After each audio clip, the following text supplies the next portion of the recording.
है आपका फिर से एक और शानदार क्लास में। जैसा आप सबको पता है दोस्तों, रेगुलर क्लासेस आपके लिए चल रही हैं, वो भी स्पेशल यूपी सीएचओ की 5505 वैकेंसी के लिए। और एग्ज़ाम डेट भी आप सबके लिए जारी हो गई है। यहाँ पे कुछ कैंडिडेट का 4 को है और कुछ कैंडिडेट का 7 को है। ठीक है, तो उसी के अकॉर्डिंग दोस्तों क्लासों को आगे बढ़ाएंगे। और आज जो आपकी क्लास होने वाली है, क्लास 24वीं क्लास है। ठीक है, अगर आपने हमारी पिछली क्लासेस को नहीं देखा है तो जाकर ज़रूर देखें, क्योंकि बहुत अच्छे कंसेप्ट के साथ में आपको क्लासेस देखने को मिलेंगी। और मेनली बात क्या है दोस्तों, ये जो प्रीवियस पेपर हैं उनमें सभी क्वेश्चन आए हुए हैं, तो बहुत अच्छी क्लास आप सबके लिए होंगी और क्वेश्चंस भी आपको देखने को वहाँ पे मिलेंगे। तो चलिए आज के बेहतरीन क्वेश्चन से स्टार्टिंग करते हैं।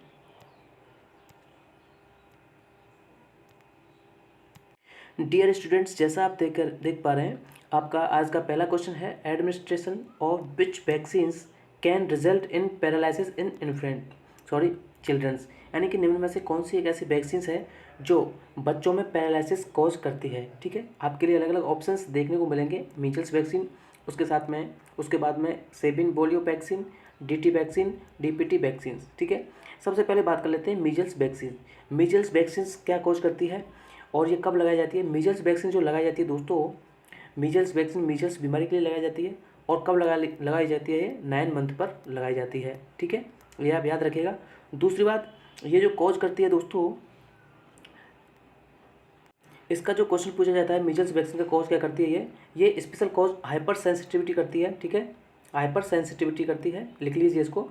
दूसरी बात, और ये टॉक्सिक शॉक सिंड्रोम का कॉज करती है, TSS।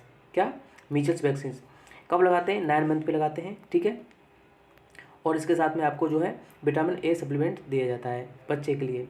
ठीक है, उसी के साथ में अगर मैं आपको बताऊं, सेबिन पोलियो वैक्सीन, इस क्वेश्चन का जो करेक्ट आंसर होगा वो सेबिन पोलियो वैक्सीन होगा। ठीक है, सेबिन पोलियो वैक्सीन ये दोस्तों कॉज करती है, ये पोलियो वैक्सीन ही है। ठीक है, सेबिन पोलियो वैक्सीन, सेबिन का मतलब होता है ओपीवी पोलियो वैक्सीन। ठीक है, और एक होती है साक। साक का मतलब क्या होता है, SALK, साक वैक्सीन। क्वेश्चन आता है यहाँ से ओपीवी और आईपीवी से रिगार्डिंग। जो सेबिन है दोस्तों वो ओपीवी है और साक है वो क्या है, आईपीवी।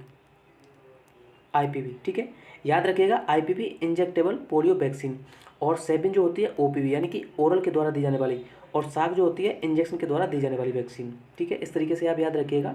और आपको याद कैसे रखना है, देखिए इनमें काफ़ी कन्फ्यूजन होती है। इसको ओरल देते हैं और इसको जो है IM देते हैं। कितनी डोज देते हैं, इसको 2 बूंद देते हैं और इसको 0.5 ml देते हैं। ठीक है, याद रखिएगा। तो इसका जो करेक्ट आंसर होगा सेबिन पोलियो वैक्सीन होगा। नेक्स्ट है जो DT वैक्सीन, डिप्थीरिया टिटनेस, और DPT vaccine, diphtheria pertussis tetanus vaccine.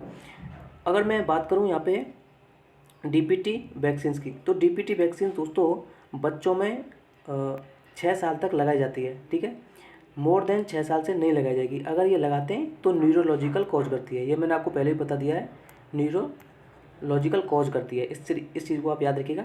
कौन सी वैक्सीन की वजह से है ये पर्टुसिस की वजह से, न्यूरोलॉजिकल जो कॉज करती है पर्टुसिस की वजह से जो है कॉज करती है। ठीक है, याद रखिएगा। और ये क्वेश्चन आपका कंप्लीट हो गया है। ठीक है, इससे रिगार्डिंग कोई भी क्वेश्चन आपके लिए आएगा वो आप अच्छे से कर सकते हो। इसका जो है करेक्ट आंसर होगा सेबिन पोलियो वैक्सीन। इसका जो ये टाइप होते हैं, 3 टाइप के होते हैं। ठीक है, इसका जो 3rd टाइप होता है वही जो है कॉज करता है पैरालिसिस। ठीक है, और इसको क्या बोलते हैं फिर, वैक्सीन एसोसिएटेड पैरालिसिस, VAP। ठीक है, इस नाम से भी क्वेश्चन आता है, तो आप इस तरीके से याद रखिएगा। उम्मीद करता हूँ क्वेश्चन समझ में आ गया होगा और आंसर भी। दोस्तों जो मैं लिख रहा हूँ आपके लिए उनको आप नोट कीजिए, ताकि आपके लिए जो भी कोई कन्फ्यूज़न होगी वो आप बाद में भी पढ़ सकते हो। चलिए नेक्स्ट क्वेश्चन आपका क्या होने वाला है। नेक्स्ट क्वेश्चन है, जी हाँ फ्रेंड्स, नेक्स्ट क्वेश्चन भी बहुत अच्छा है और ये भी क्वेश्चन काफ़ी बार आ चुका है। Which of the following is the first sign of dehydration. यहाँ पे पूछा गया है निम्न में से कौन सा डिहाइड्रेशन का फर्स्ट साइन है। तो tachycardia, poor skin turgor, restlessness, thirst, dark colour urine. तो आप अपना जवाब देंगे, उसके बाद में जो है आप एक्सप्लेनेशन देखेंगे। ठीक है, क्या होगा इसका आंसर। डियर स्टूडेंट, इसका जो करेक्ट आंसर होगा option D, thirst and dark coloured urine. इसमें पूछा गया है फर्स्ट साइन। अगर डिहाइड्रेशन का फर्स्ट साइन देखेंगे, सबसे पहले हमें प्यास ही लगती है, ठीक है, तो उस तरीके से हम देख सकते हैं। अब बात कर लेते हैं डिहाइड्रेशन की। डिहाइड्रेशन क्या होता है? देखिए, डिहाइड्रेशन के बारे में से क्वेश्चन बहुत पूछे जाते हैं। डिहाइड्रेशन,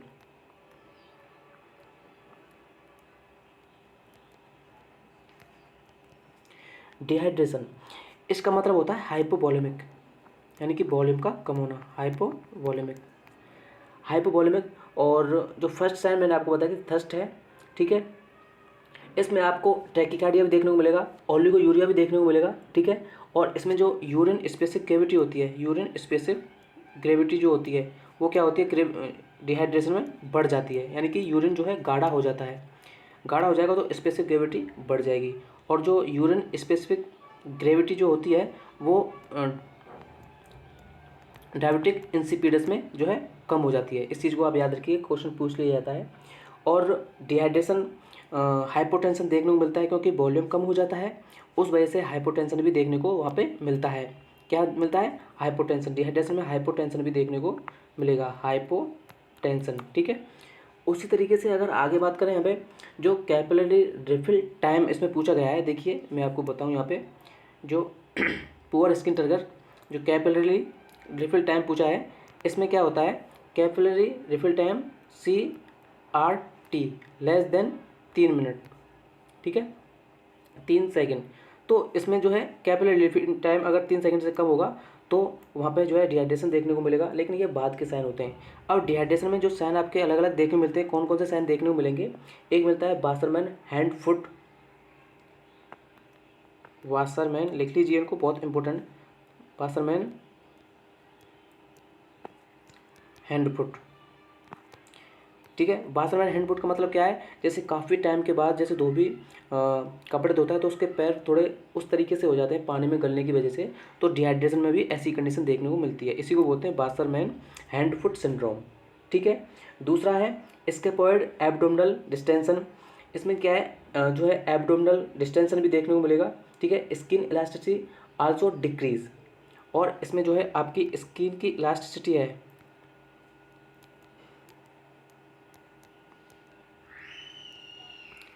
स्किन की इलास्टिसिटी भी डिक्रीज हो जाती है। इस चीज़ को भी आप याद रखिएगा, ठीक है। बहुत इंपॉर्टेंट चीज़ें मैं आपके लिए बता रहा हूँ। और स्किन टर्गर इसमें डिक्रीज हो ही जाते हैं, ये सब आपको पता है। लेकिन इसमें क्वेश्चन पूछा गया था फर्स्ट साइन। फर्स्ट साइन आपका क्या होगा? Thirst and dark colour of urine.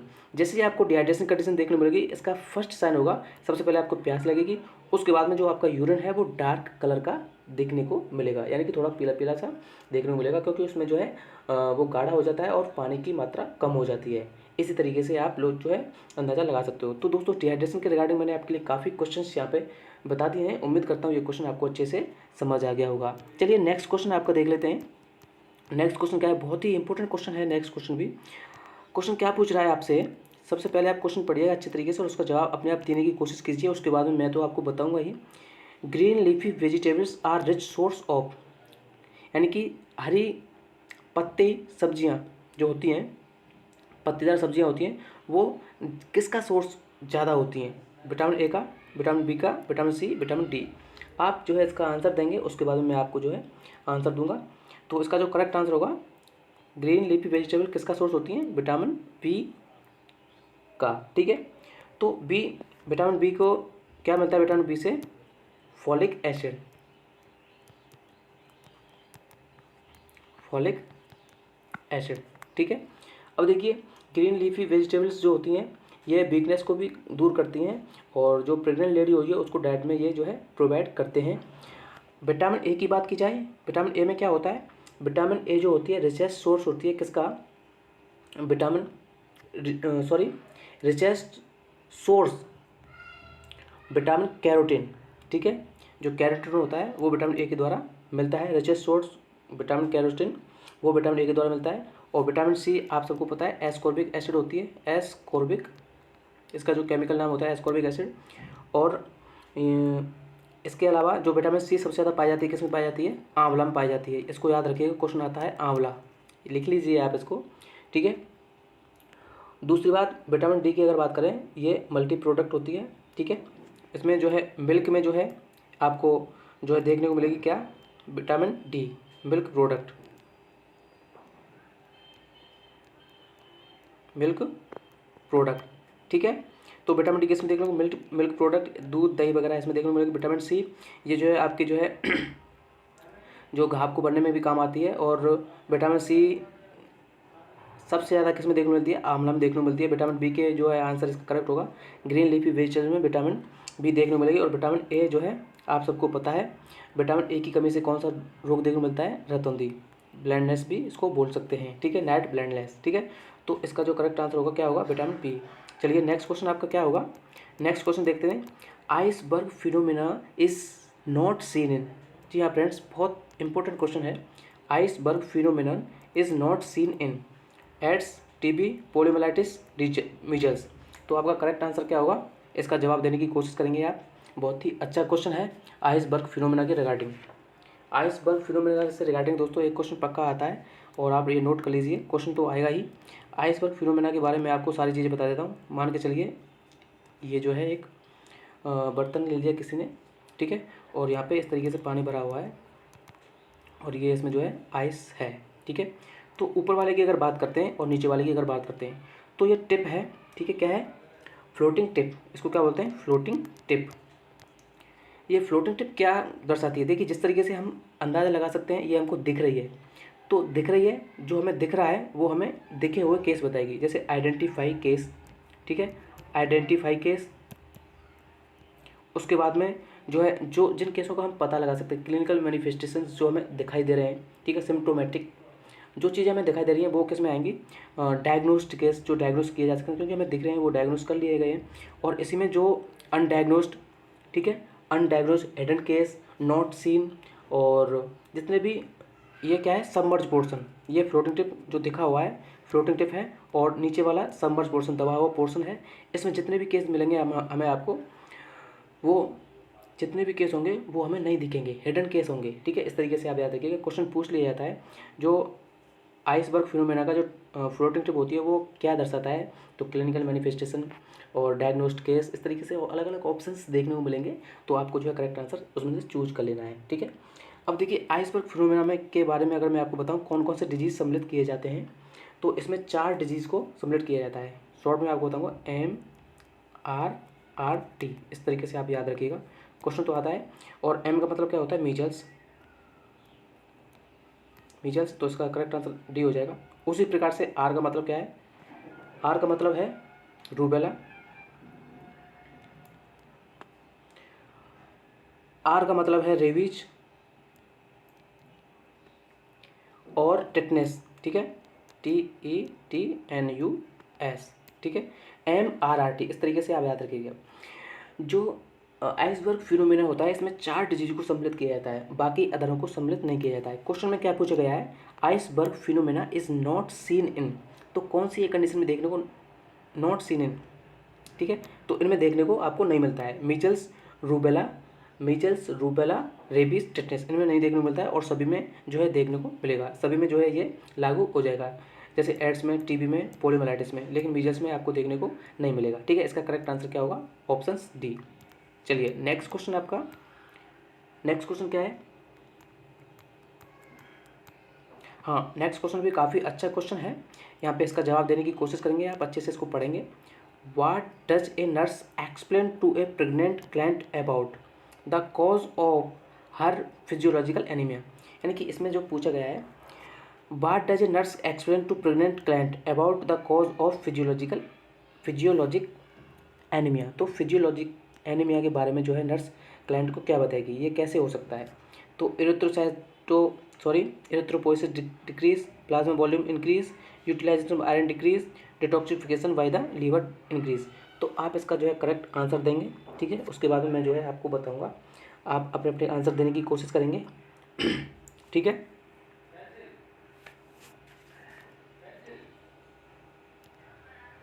देखिए अगर फिजियोलॉजिकल एनीमिया की बात करें तो एक्चुअल में क्या होता है, ये डिजीज़ वाली कंडीशन नहीं होती है, लेकिन इसमें क्या होता है, जो मदर का प्लाज्मा वॉल्यूम होता है, प्लाज्मा वॉल्यूम और वाटर रिटेंशन जो होता है वो बढ़ जाता है, उसकी वजह से, जिस तरीके से मान के चलिए ये एक बर्तन है और इसमें आपका इतना ब्लड है ये, ठीक है, अब इसी तरीके से में अगर ज़्यादा पानी डाल देंगे तो ये जो है अलग अलग घुल जाएगी और जो है इसकी मात्रा कम हो जाएगी।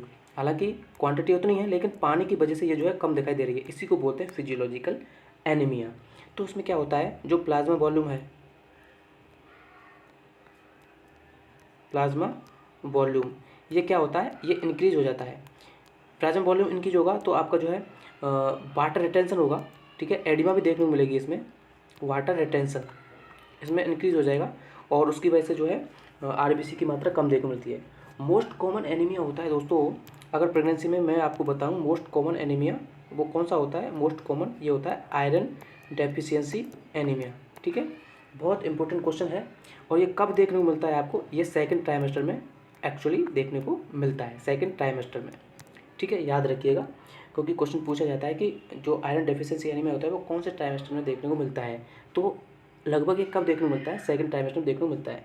बेस्ट टाइम जो आयरन, हाँ आयरन कब देते हैं, उसके साथ में जो आयरन डेफिशिएंसी एनीमिया है आयरन देनी पड़ेगी आपको, ठीक है, आयरन देनी पड़ेगी। और आयरन कब देते हैं, बिटवीन मील, ठीक है, मील यानी खाने के दौरान देंगे, ठीक है। जो है आयरन कभी कभी क्या करता है, ये नोजिया वोमिटिंग कॉज करता है, नोजिया वोमिटिंग कॉज करता है, इस चीज़ को आप ध्यान रखिएगा। तो नोजिया वोमिटिंग एक कॉमन फाइंडिंग है। कब है, अगर इसको खाने के बाद में, खाने के बीच में लेंगे तब दिक्कत नहीं करेगा, लेकिन वैसे लेते हैं तब ये नोजिया वोमिटिंग कॉज करता है। और इसको जो है कभी भी मिल्क के साथ नहीं देंगे आयरन को, never, never give with milk. और किसके साथ देते हैं इसको, हमेशा दोस्तों जो देते हैं विटामिन सी के साथ में देते हैं, जिसका एब्जॉर्प्शन ज़्यादा होता है। विटामिन सी की वजह से जो है आयरन का एब्जॉर्प्शन ज़्यादा होता है, इसीलिए जो है इसको विटामिन सी के साथ देते हैं। और ब्लैक कलर स्टूल इसकी नॉर्मल फाइंडिंग है, अगर आयरन जो कैंडिडेट ले रहा है उसके ब्लैक कलर आ रहा है तो ये नॉर्मल है, नॉर्मल फाइंडिंग है। अब डोज के बारे में आपको बताऊं, टोटल प्रेगनेंसी में कितना आयरन देते हैं, 1000 मिलीग्राम, ठीक है। कब तक, 100 दिन तक, ठीक है। और एलिमेंटल जो आयरन होता है वो 60 mg होता है, याद रखिएगा, बहुत इंपॉर्टेंट क्वेश्चन है, ठीक है। तो उम्मीद करता हूँ क्वेश्चन समझ आ गया होगा। इसका जो करेक्ट आंसर होगा क्या होगा, plasma volume increase, option B इसका करेक्ट आंसर होगा, ठीक है। नेक्स्ट जो क्वेश्चन है आपका, नेक्स्ट क्वेश्चन क्या है, जी हाँ ये बहुत इंपॉर्टेंट क्वेश्चन है, ये भी काफ़ी बार एग्जाम में आया है। A single dose, a single tablet 0.5 mg of chlorine is sufficient to disinfectant. तो एक सिंगल डोज जो क्लोरीन की होती है वो कितने लीटर वाटर को प्यूरीफाई करती है, ठीक है, डिसइंफेक्टेंट करती है। तो करेक्ट आंसर क्या होगा, option C 20 litre of water. ये क्वेश्चन काफ़ी बार आया है, लिख लीजिए इसको। इसके रिगार्डिंग अगर मैं आपको बताऊँ तो यहाँ पे बहुत इंपॉर्टेंट क्वेश्चंस हैं जो मैं आपको बताना चाहूँगा यहाँ पे। देखिए अगर बात की जाए इनकी, तो जो वाटर का डिसइंफेक्शन किया जाता है, प्यूरीफाई किया जाता है, किस तरीके से किया जाता है, अलग अलग जो है ऑप्शंस आपको देखने को मिलेंगे। तो स्मॉल एरिया पे किया जाता है, एक तो स्मॉल एरिया, और एक किया जाता है लार्ज एरिया पे, ठीक है, स्मॉल और लार्ज एरिया पे। लार्ज एरिया की बात करें तो यहाँ पे जो है स्टोरेज फिल्ट्रेशन, और तीसरा क्या है, डिसइंफेक्शन, ठीक है। तो जो मोस्ट कॉमन इफेक्टिव जो मेथड होती है वो फिल्ट्रेशन होती है, इस चीज़ को आप नोट कर लीजिए, फिल्ट्रेशन मोस्ट इफेक्टिव मेथड, ठीक है। और डिसइंफेक्शन जो किया जाता है वो क्लोरीन की वजह से किया जाता है, जैसे आप क्वेश्चन पूछा गया है, क्लोरीन की वजह से डिसइंफेक्शन किया जाता है। और स्टोरेज, ये स्टोरेज में दो चीज़ें होती हैं, ठीक है, लार्ज स्केल का जो वाटर का प्यूरीफाई या फिर डिसइंफेक्शन किया जाता है वो स्टोरेज करके ही किया जाता है। और स्मॉल एरिया का जो किया जाता है वो स्पेशल बॉयलिंग के द्वारा हो जाता है, ठीक है, बॉयलिंग के द्वारा हो जाता है। लार्ज का स्टोरेज करके किया जाता है। रैपिड सेट फिल्टर और स्लो सेट फिल्टर ये किस में देखने को मिलते हैं, आपको फिल्ट्रेशन में देखने को मिलते हैं। जो स्लो सेट फिल्टर होता है वो मोस्ट इफेक्टिव होता है, ठीक है, ये आप याद रखिएगा। और आगे जो मैं आपको बताऊं, क्लोरीन जो होती है इसका आप जो है वैल्यू याद रखिए, क्लोरीन का रेजिडुअल वॉल्यूम इन वाटर, ये आप लिख लीजिए, बहुत इंपॉर्टेंट है। कितना क्लोरीन रेजिडुअल वॉल्यूम वाटर में जो याद करते हैं बताते हैं वो किसके द्वारा पता करते हैं? ऑर्थो टॉलरेंस टेस्ट के द्वारा। ऑर्थो टॉलीडिन टेस्ट, इसको आप लिख लीजिए, ऑर्थो टॉलीडिन टेस्ट के द्वारा किया जाता है। और डिमांड, जो डिमांड पता करते हैं कितनी डिमांड रहेगी, वो हॉरेक्स एपरेटस के द्वारा याद करते हैं। ठीक है, डिमांड, अगर डिमांड की बात की जाए मतलब कितनी डिमांड है क्लोरीन की कितने वाटर में, तो इसके लिए क्या यूज मिलेंगे, कौन सा टेस्ट यूज मिलेंगे? हैरोक एपरेटस। ठीक है, तो ये इसका करेक्ट आंसर होगा। ठीक है दोस्तों, आज के सेशन में इतने क्वेश्चन रहेंगे। उम्मीद करता हूँ ये वीडियो आपको काफ़ी अच्छा लगा होगा। अगर अच्छा लगा है तो लाइक जरूर करेंगे, शेयर करेंगे अपने सभी दोस्तों के साथ में जो भी यूपीसीएचओ की तैयारी कर रहे हैं। जैसा आपने अगर हमारी पिछली क्लासेस को नहीं देखा है वो जाके जरूर देखें, क्योंकि बेहतरीन सेशन आप सबके लिए देखने को मिलेंगे और बहुत सारे कंसेप्ट आपको देखने को मिलेंगे। एक क्वेश्चन के साथ में मैक्सिमम क्वेश्चन देखने को मिलेंगे जो कि आपके लिए बहुत बेनिफिट साबित होंगे। ठीक है, आज के सेशन में इतना ही। नेक्स्ट वीडियो आपके लिए कल लेके आएंगे उसी तरीके से। ठीक है, वीडियो को लाइक करिए दोस्तों अगर आपको वीडियो अच्छी लगी। धन्यवाद। जय हिंद, जय भारत।